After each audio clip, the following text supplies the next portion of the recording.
내일이면 4분기가 시작되는 10월입니다. 매년 이맘때면 이듬해를 준비하게 되죠. 새로운 표를 세우고 그에 따른 1년의 목회 계획을 세우기도 합니다. 매년 교회가 표를 정하고 목회 계획을 세우는 것은 구호나 외치고 이벤트를 위한 그러한 것이 아니라 교회 발전과 성도의 성숙한 신앙생활을 위해서 일관성 있게 지속적으로 배우고 깨쳐서 결단케 함으로 보다 나은 믿음의 공동체에 그리고 개인의 신앙생활을 하기 위해서 이와 같은 일을 하는 것입니다. 저는 내년을 준비하면서 금년 저희 교회 표에 관한 말씀을 다시 한번 묵상하게 되었습니다. 하나님이 꿈꾸는 교회. 이 표를 가지고 저는 1년 내내 가장 오랫동안 던졌던 질문이 무엇이냐면 바로 하나님의 꿈이 무엇인가 이겁니다. 여러분. 깊이 있는 묵상을 했던 주제가 바로 하나님의 꿈이었습니다. 하나님의 꿈. 하나님은 이와 같은 질문과 기도에 다양한 음성으로 말씀해 주셨는데요. 목표대로 변화, 회복, 열정이라고 하는 단어들과 함께 우리 교회를 향한 하나님의 뜻을 전하는 그런 음성을 듣기도 했고요. 또한 차세대를 위한 우리의 생각과 마음을 열어주셔서 우리가 미래를 어떻게 준비해야 될 것인가, 그것이 하나님의 꿈이라고 하는 그런 음성도 우리에게 함께 듣게 되었습니다. 저는 그것에 맞춰 설교도 했고요. 그리고 그에 맞는 사역을 위하여 노력도 했습니다. 얼마나 만족할 만한 성과를 거두었는가에 대해서는 지금 당장 볼 수 없지만 기다려봄이 필요합니다. 그리고 아직 남은 3개월 동안에 우리 모두 하나님의 꿈을 찾고 이루려는 노력을 해야 될 것으로 여겨집니다. 오늘은 우리 교회뿐 아니라 인류를 향한 하나님의 보편적 꿈은 무엇인가 묵상하기를 원하는데요. 하나님의 보편적인 어떤 인류를 향한 꿈도 우리 교회가 꾸는 꿈의 그 범주, 그리고 우리 교회가 갖는 꿈도 하나님께서 인류에게 요구하시는 그런 보편적인 꿈에 벗어나지 않기 때문에 이 말씀을 함께 묵상하기를 원합니다. 여러분, 좋은 교회는 어떤 교회일까요? 사람의 생각에 따라 다르고 어떤 것을 보느냐에 따라서 다르게 말할 수 있습니다.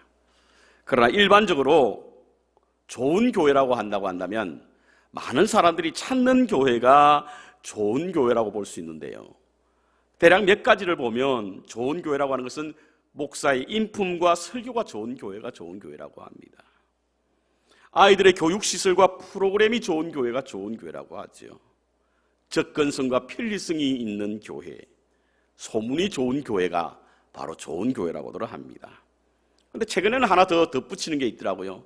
브랜드가 있는 교회, 브랜드가 있는 교회. 요즘 하도 브랜드를 찾으니까 교회마저도 브랜드가 있는 교회가 좋은 교회라고 합니다. 이와 같은 이유로 이 조건을 충족케 하는 교회는 점점 더 성장하고 발전하지만 그렇지 않는 교회는 점점 더 어려워져 교회마저도 빈익빈 부익부의 현상이 뚜렷이 드러나고 있는 것이 오늘날 우리의 현실입니다. 그렇다면 하나님께서 좋아하시는 교회는 어떤 교회일까? 매우 이상적이라 실체가 분명하지 않고 또한 너무나 자주 들었기 때문에 진부하게 들릴 수 있을지 모르겠습니다만 결코 부정할 수 없는 하나님이 좋아하시는 교회는 바로 하나님의 뜻을 찾아 그 뜻을 실현하여 하나님의 꿈을 이루는 교회가 바로 하나님이 보시는 좋은 교회라고 믿습니다. 사람들은요, 누구에게나 자신이 가졌거나 고용한 어떤 사물과 사람에 대해서 그것을 통하여 이루고자 하는 어떤 기대가 있고 꿈이 있습니다. 이는 하나님도 마찬가지인 것입니다. 우리를 만드신 것도 그리고 우리 교회를 세우신 것도 목적이 있고 이유가 있는데 그것이 바로 하나님의 뜻이고 하나님의 꿈이라고 하는 사실인 것입니다. 그렇다면 하나님이 우리를 만드시고 우리 교회를 세우신 하나님의 꿈은 과연 무엇일까? 그것은 바로 하나님의 나라를 세우는 일입니다. 성경에는요, 하나님께서 태초로부터 이 땅에 당신의 나라를 건설하기 위한 꿈을 가지고 계셨음을 분명하게 드러내주고 있습니다. 그래서 어떤 신학자들은 성경을 한마디로 요약하면 어떤 말씀인가? 하나님의 나라다, 이렇게 말씀하시는 분도 있습니다. 에덴 동산이 그 대표적인 것 아니겠습니까, 여러분? 하나님께서 에덴 동산을 통하여 하나님의 나라를 만드시길 원하셨습니다. 그런데 인류의 타락으로 말미암아 그 계획이 무산됐고, 그럼에도 불구하고 하나님은 결코 포기하지 않으시고 끊임없이 하나님의 나라를 위하여 사람을 부르시고 세우셨습니다. 아브라함을 통하여, 모세를 통하여, 왕들을 통하여, 선지자를 통하여 하나님의 나라를 끊임없이 세우길 원하셨다는 것입니다. 하지만 모든 것이 다 무산되었고요, 실패로 돌아갔습니다. 이제 하나님께서 마지막 수단, 곧 히든 카드를 내셨는데, 그것이 바로 메시아이신 예수 그리스도가 이 땅에 오심으로 하나님의 나라를 시작하신 것입니다. 그 증거가 세례 요한이 예수님께서 태어나시기 전에 회개하라, 천국이 가까웠다라고 하는 말씀을 통해서 알 수 있지 않습니까? 흔히 하나님의 나라라고 하면 우리 천국을 연상하게 되는데요, 또 그렇게 연상하게 될 때 우리는 죽어서 미래에 가는 곳으로 알고 있습니다. 물론 하나님의 나라의 내세성과 미래성이 있습니다. 종말론적 하나님의 나라가 분명히 있음을 성경은 말씀해주고 있습니다. 이는 예수님께서 다시 오실 때에 물리적으로 완성돼 확연히 드러나게 될 새 하늘과 새 땅, 곧 하나님의 나라를 의미하는 것입니다. 그래서 우리는 지금도 주 예수의 오시옵소서, 마라나타라고 부르는 것입니다. 하지만 이는 물리적인 하나님의 나라, 곧 하나님의 나라의 완성 때 드러나는 모습입니다. 지금 현재 우리가 말하는 영적인 하나님의 나라에서는 예수님이 오심으로 말미암아 이미 시작되었던 하나님의 나라를 말하고 있는 것입니다. 이것을 신학적 용어로 하나님의 현재성, 하나님 나라의 현재성이라고 부릅니다. 이는 예수님께서 저희에게 가르쳐 주신 그런 주기도문에서도 분명히 그 핵심적으로 담고 있는데요, 하나님의 나라가 임하옵시며 뜻이 하늘에서 이루어진 것 같이 이 땅에서도 이루어지게 하여 주옵소서. 이것이 바로 하나님의 나라를 위하여 기도하는 우리의 기도의 내용입니다. 우리가 하나님의 나라가 임하기를 의도하든 의도하지 않든 간에 우리는 매일 기도를 통하여 이 땅에 하나님의 나라가 이루어지기를, 그리고 하나님의 나라가 완성되어지기를 기도하는 마음으로 이와 같은 기도를 드리는 것입니다. 오늘 본문으로 들어가 보겠습니다.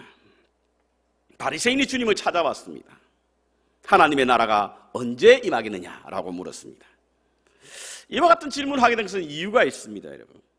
이스라엘 백성들은요, 바벨론에 의해서 멸망되고 난 BC 587년 이후에 한 번도 스스로 독립하지 못했습니다.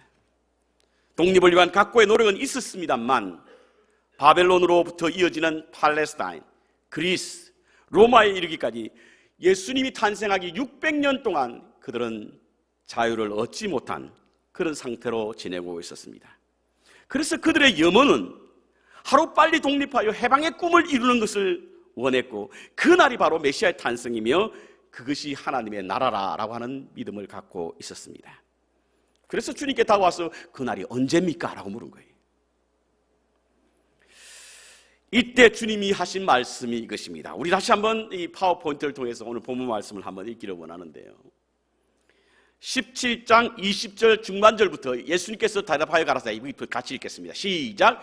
예수께서 대답하여 가라사대, 하나님의 나라는 볼 수 있게 임하는 것이 아니요 또 여기 있다 저기 있다고도 못하니니 하나님의 나라는 너희 안에 있느니라. 바리새인들이 와서 주님께 하나님의 나라가 언제 임하겠습니까? 라고 묻자 주님께서 대답하신 내용이 바로 여기에 있습니다. 하나님의 나라라고 하는 것은 볼 수 있게 임하는 것이 아니라는 거예요. 하나님의 나라는 것은 물리적인 것이 아니기 때문에, 영적인 것이기 때문에 우리의 눈으로 가시권 안에 들어와서 볼 수 있는 것이 아니라는 이야기예요. 뿐만 아니라 여기 있다 저기 있다 함도 아니야. 어떤 공간에 어떤 장소에 특정한 곳에 있는 것이 아니라 우리의 마음 안에 있다, 이렇게 말씀하고 있습니다. 그러니까 주님께서 밝히신 하나님의 나라라고 하는 것은 우리 눈에 보이지 않게 임할 것이고, 그리고 그 임한 것은 바로 너희 안에 있다, 이겁니다. 우리는 여기서 너희 안에라고 하는 이 말씀을 좀 주목해야 될 필요가 있는데요, 헬라 엔토스라고 하는 이 단어, 에는 들어가다는 뜻이 아니겠습니까? 너희 안에라고 하는 이 단어를 우리가 어떻게 해석해야 될 것인가? 여기 너희 안에는 두 가지 의미가 있습니다. 첫 번째로는 안에, within, 내면, 내 안에란 뜻입니다. 우리의 마음속이란 뜻이. 하나님의 나라가 어디 있다고요? 우리의 마음속에 있다는 거예요. 하나님의 나라는 사람들의 마음속에 임한다는 것입니다. 여러분, 마태복음 5장에 보면 저희들이 지금 이 속회 공부할 때 그 교재로 쓰고 있는 마태복음 5장의 산상수훈은요, 흔히들 말해서 천국복음 혹은 천국의 대헌장이라고 부르는데, 여기에 하나님의 나라를 볼 수 있는 모든 것들은 우리 마음이거나 혹은 마음에서 비롯된 어떤 행위를 말하고 있습니다. 예를 들어서 이렇지 않습니까, 여러분? 심령이 가난한 자, 애통하는 자, 온유한 자, 의에 줄이고 목마른 자, 긍휼한 자, 마음이 청결한 자, 화평케 하는 자, 의를 위해 핍박받는 자. 하나님의 나라가 어디에 있냐면 바로 우리 마음에 있다라고 하는 사실을 산상수훈을 통해서, 천국의 대헌장을 통해서, 천국 복음을 통해서 우리에게 말씀해 주고 있습니다. 그래서 우리는 우리의 마음에 따라서 하나님의 나라를 소유할 수도 있고 하나님의 나라를 잃어버릴 수도 있습니다. 여러분들이 어떤 마음을 가지느냐에 따라서 하나님의 나라가 우리 안에 거할 수도 있고 그렇지 않을 수도 있다고 하는 사실인 것입니다. 찬송가 438장에 이런 찬송이 있지 않습니까? 주의 얼굴 뵙기 전에 멀리 뵈던 하늘나라 어디 속에? 내 마음속에 어떻게 이루어지니 날로 날로 가깝도다. 하나님의 나라가 내 마음속에 이루어지니 하나님의 나라가 날마다 가까워진다는 뜻입니다. 그렇습니다. 하나님의 나라는 여기 있다 저기 있다 함도 아니요 우리의 마음속에 있습니다. 두 번째로 가운데라고 하는 의미는 바로 among, between이라는 뜻을 가지고 있습니다. 사이에 있다는 뜻입니다. 사이. 하나님의 나라는요, 다양한 사람들 속에 하나님의 나라가 있다는 거예요. 여러분, 기독교와 불교의 차이가 어디 있습니까? 불교는요, 홀로 수행을 통해서 깨달음을 얻고 그를 통해서 반열에 이른다라고 하는 그런 열반에 이른다라고 하는 그런 믿음을 가지고 있는 것이 불교입니다. 그러나 기독교는 다양한 관계 속에서 하나님의 나라가 이루어진다라고 가르치고 있습니다. 여러분, 마태복음 13장에 보면 예수님께서 하나님의 나라에 대한 비밀을 7가지로 말씀해 주고 있는데요, 그 가운데는 보면 내재성도 있고 은밀성도 있고 확장성도 있는데요, 특별히 겨자씨의 비유, 누룩의 비유를 통해서 하나님의 나라가 점점 더 확장된다는 뜻이거든요. 이 말은 무엇이냐면 사람들과의 관계 속에서 하나님의 나라가 점점 더 퍼져나간다는 뜻입니다. 그렇습니다. 하나님의 나라는 우리의 관계 속에서 있습니다. 여러분, 너와 나와의 관계 속에서 있습니다. 우리들 속에 있습니다. 여러분. 하나님의 나라는 여기 있다 저기 있다 함도 아니요 우리의 공동체 속에 있는 거예요. 함께 더불어 살아가는 우리 가운데 하나님의 나라가 임하게 될 줄 믿습니다. 이것이 하나님의 나라인 거예요. 생각이 다르고 마음이 다르고 뜻이 다르도 우리가 함께 모여서 하나님의 비전을 꿈꾸고 하나님의 사명을 우리가 감당해야 될 때 그것이 하나님의 나라라고 하는 거예요. 성경에는요, 하나님과 동행한 사람이 여러 번 나옵니다. 그 가운데 노아와 아브라함은 하나님께 순종한 의로운 사람의 대표적인 인물입니다. 그런데 하나님께서는 노아를 통해서 하나님 나라의 초석을 다지는 믿음의 조상으로 여기지 않고 왜 아브라함에게 했을까? 여러분, 성경을 통해서 보면요, 노아보다 아브라함은 훨씬 더 문제가 많았던 사람으로 보여집니다. 그럼에도 불구하고 아브라함을 택하여 믿음의 조상이 되게 하신 이유가 과연 무엇이었을까? 구원의 문을 열게 하신 하나님의 나라의 건설의 초석을 마련한 그것은 바로 무슨 이유 때문일까요?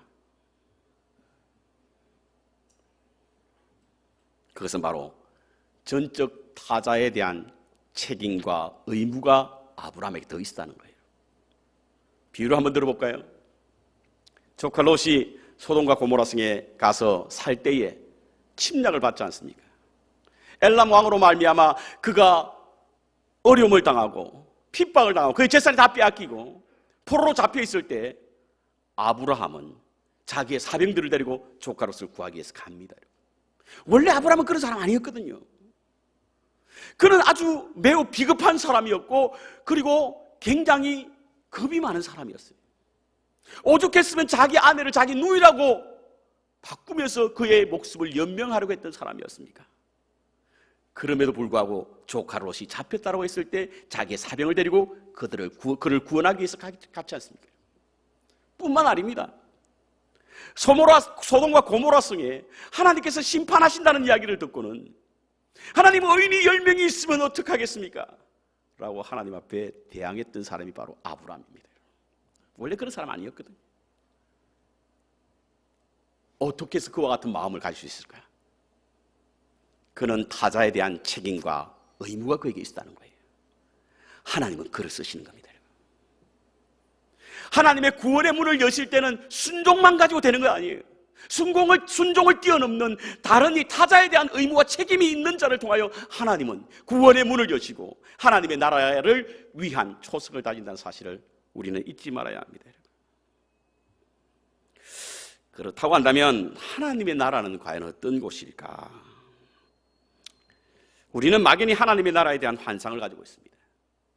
그리고 흔히 계시록에 나오는 황금길을 걷고 수정같이 흐르는 생명수 강가에 12가지의 열매가 있고 근심도 없고 슬픔도 없고 눈물도 없고 이런 것으로 우리가 하나님의 나라에 대한 환상을 가지고 있습니다. 물론 이와 같은 일들은 하나님께서 이 땅에 다시금 예수 그리스도께서 재림하실 때 이루어지게 될 물리적인 어떤 모습들입니다. 곧 새하늘과 새 땅입니다. 그러나 오늘날 우리가 영적인 하나님의 나라, 곧 우리 안에 있는 하나님의 나라가 어떤 나라일까? 그것은 그와 같은 나라가 아닙니다. 여러분. 사도 바울 선생은요, 이 하나님의 나라에 대해서 이렇게 말씀하고 있습니다. 하나님의 나라는 먹는 것과 마시는 것이 아니요 오직 성령 안에 있는 의와 평강과 희락이니라. 여러분, 하나님의 나라라고 하는 것은요 물리적인 것이 아니라는 거예요. 잘 먹고 잘 사는 것이 아니라는 겁니다. 여러분. 이 땅 위에서 호화롭게 살고 모자람이 없이 사는 것이 아니라는 겁니다. 성령 안에, 세상에 안에 있는 것 아니에요. 세상에서 주는 것 아닙니다. 여러분. 세상에서 취하는 것 아니에요. 얻는 것 아닙니다. 하나님 안에 있는 의와 평강과 희락이 곧 하나님의 나라입니다. 여러분과 제 삶 속에 우리의 삶에 어떠하든지 간에 빈들이나 초막이나 상관없이 오늘 하루의 삶을 위하여 막노동을 하는 환경에 있다 하고 할지라도 하나님 안에서, 성령 안에서 주시는 의와 평강과 희락이 있다고 한다면 그것이 바로 하나님의 나라는 거예요.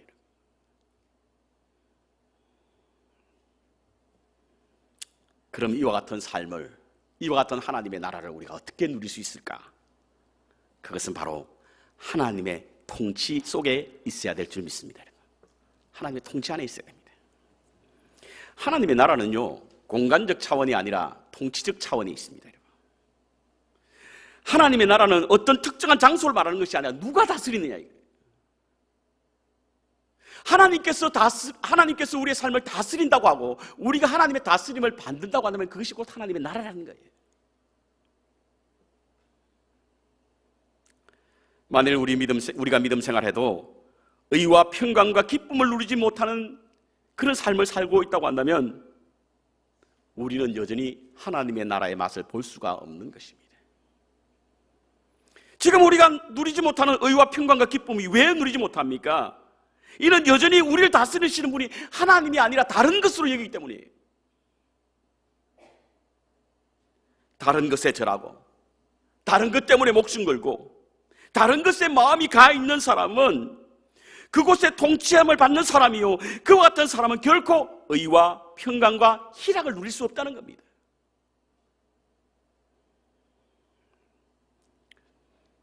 우리가 흔히 칭의라고 이야기하죠. 의롭게 된다는 이야기. 의인은 믿음으로 말미암아 의롭게 될 것이라고 하는 믿음을 믿습니다. 그래서 믿습니까? 믿습니다. 이러면 그래 의롭게 됐습니다. 이렇게 생각합니다. 그런데 여러분 믿음이라고 하는 것이 과연 무엇입니까? 입으로 시인해서 의에 이른다고 하는데요, 그냥 무조건 믿습니다라고 하는 입으로 시인만 해서 의롭게 된다라고 하는 것은 잘못된 생각이에요.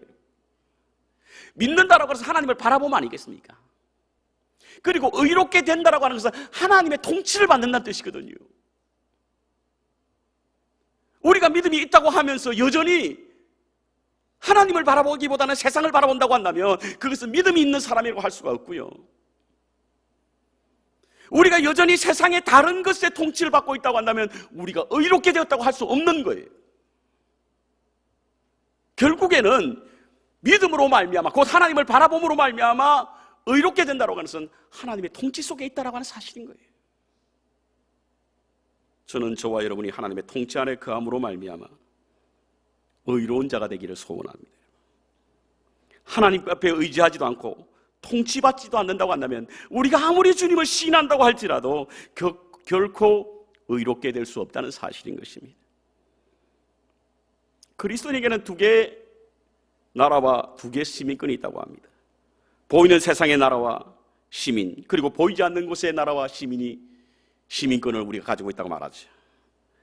이는 두 나라가 세운 질서에 따르고 순종해야 될 의무가 있다고 하는 뜻입니다.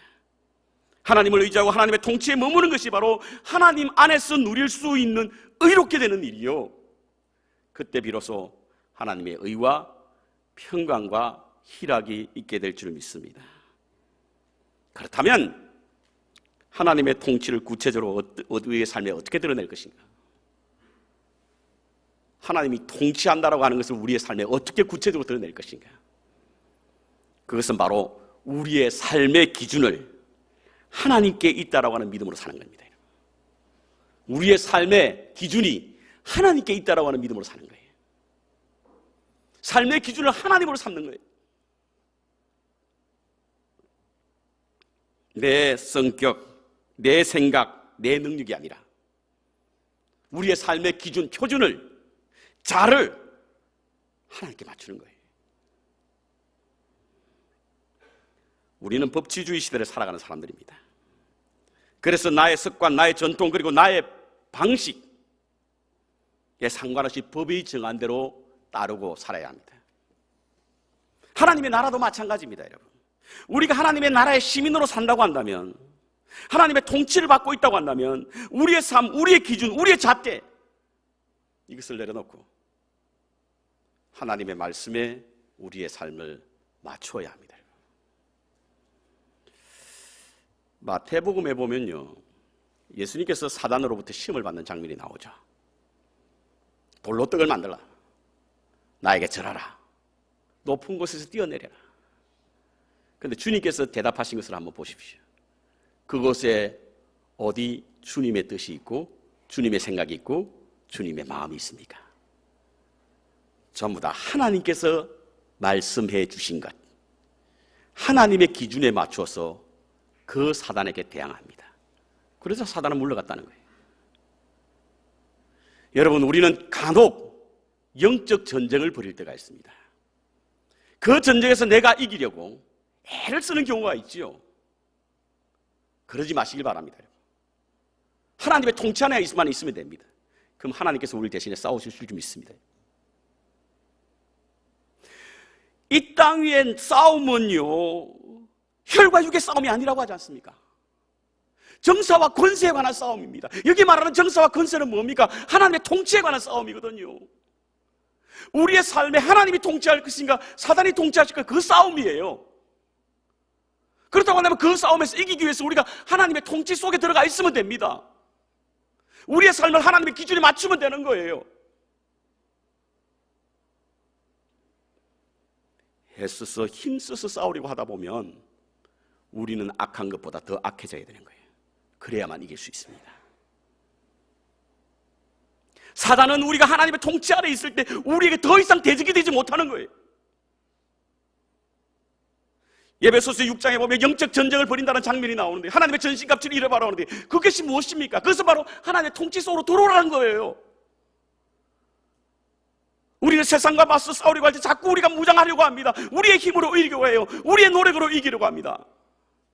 그것보다 훨씬 더 쉬운 방법이 있지 않습니까? 하나님의 통치 속에 있으면 두려워할 것도 없고 무서워할 것도 없는 거예요. 예수님은 철저히 그것을 알았습니다, 여러분. 그래서 빌라도의 법정 앞에서도 주님은 의연할 수 있었던 거예요. 주님이 목숨이 두렵지 않아서 그랬던 것 아닙니다, 여러분. 빌라도가 생명의 여타권을 가지고 있지 않았기 때문에 그랬던 것도 아니에요. 분명히 빌라도는 자기를 죽일 수 있다라고 하는 생각을 가지고 있었습니다. 그럼에도 불구하고 비굴하지 않고 의연할 수 있었던 것은 바로 하나님께서 생명의 주인이라고 하는 믿음, 하나님 안에 있게 되면 전혀 두려울 것이 없었기 때문에 우리 주님께서는 빌라도의 위협 앞에서 의연할 수 있다라고 하는 사실인 것입니다. 세상이 우리에게 위협이 됩니까? 세상으로 말미암아 우리가 두렵습니까? 그것들과 싸워 맞서 이기려고 하지 마십시오. 주님의 앞에 우리의 삶의 기준을 주님께 맞추시기 바랍니다. 주님이 통치하시면 이기게 될 줄 믿습니다, 여러분. 하나님이 우리를 이기게 하십시오.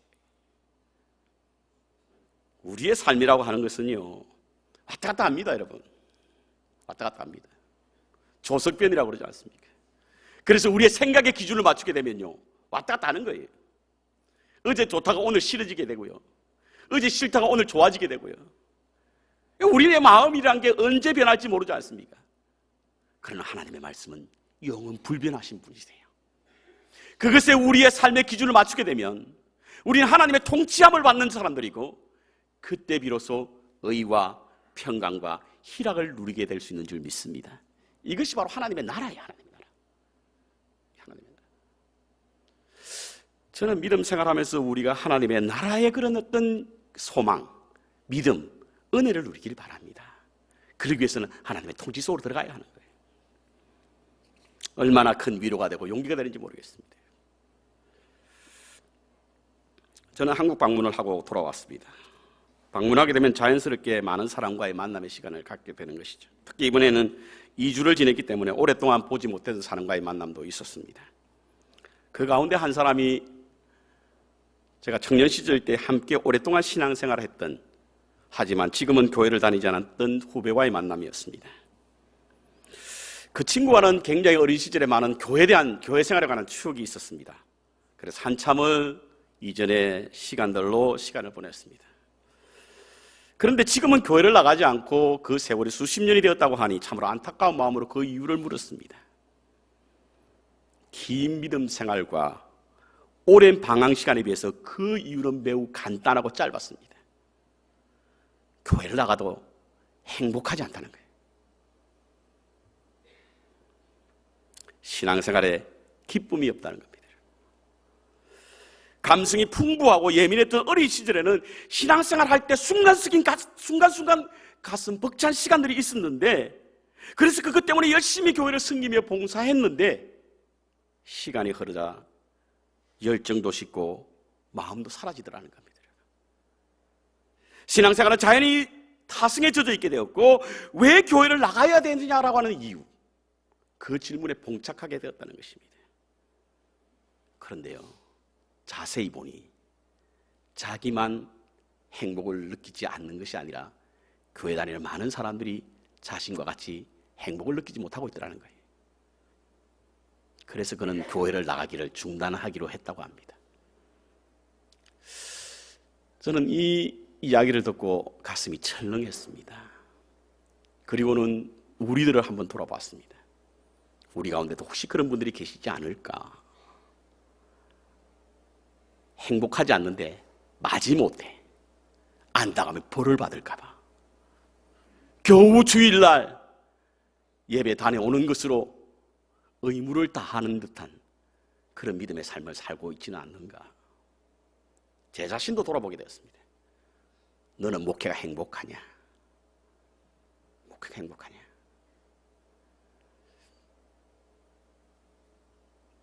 일반적으로 우리는 행복을 다른 조건과 환경에서 찾습니다. 그래서 내가 신앙생활에 행복하지 않는 이유를 다른 사람에게 그 이유를 묻습니다. 다른 것 때문이라고 생각합니다. 그것은 아닙니다, 여러분. 인간의 행복이라고 하는 것은요, 삶의 진정한 행복이라고 하는 것은요, 인생의 궁극적인 목적을 성취하게 될 때 행복이 오는 거예요. 그렇다고 한다면 우리 인생의, 우리 믿음 생활의 궁극적인 목적이 무엇이냐, 그것을 알아야 합니다. 그것은 바로 하나님의 나라입니다. 하나님의 나라. 하나님의 나라인 거예요. 목사님, 뭐 그렇게 우리가 거창합니까? 아닙니다, 여러분. 여러분 마음속에 하나님의 나라가 완성되게 되면, 하나님의 나라를 소유하게 되면 그것에 참된 행복을 느낄 수가 있는 것입니다. 하나님의 나라가 우리 가운데 임하게 되면 우리는 의와 평강과 기쁨을 누릴 수 있는 것입니다. 그것에서 참된 행복을 느낄 수 있다는 사실인 거예요. 만일 아직도 우리가 믿음 생활하면서 그 기쁨을 누리지 못한다고 한다면 우리 안에 하나님의 나라를 만들어 가시고 세워나가시고 드러내시기를 바랍니다. 그 속에 하나님의 기쁨을 누릴 수 있고 행복을 찾을 수 있는 줄 믿습니다.